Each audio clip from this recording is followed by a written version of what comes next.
Alright, so welcome back to another video. In today's video, we're going to be doing a valve cover gasket replacement. This one leaks down into the spark plug cylinders. This is a 2007 Ford Focus. And this is just a valve cover leak. So basically we're going to have to take off this stuff. This right here is your valve cover, so the coils have to come out, and then some other little things have to come out. But yeah, let's go ahead and get started.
Alright, so whenever you're putting in a valve cover gasket, you have to tighten down these bolts evenly. There's like 10 or 12, yeah, in a sequence. So basically, if you're starting at this one, you want to go up here to this corner, and then here, and then there, and then back to here, up to here, across to, where's it at? Oh, right here, this little tab right here is actually covering up the thread, but it's right there, and then all the way around, and then for the final two that you get, you're just going to go back across like that. But you have to start them out in a sequence so that your valve cover compresses completely. I'll do another video over this whenever I do the Explorer, but just a basic rundown.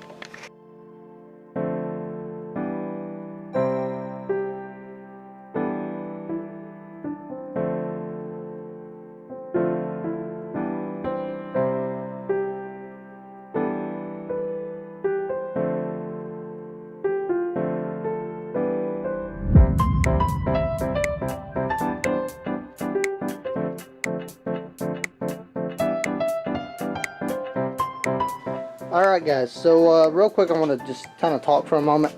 Today we were working on this thing, as you probably already knew.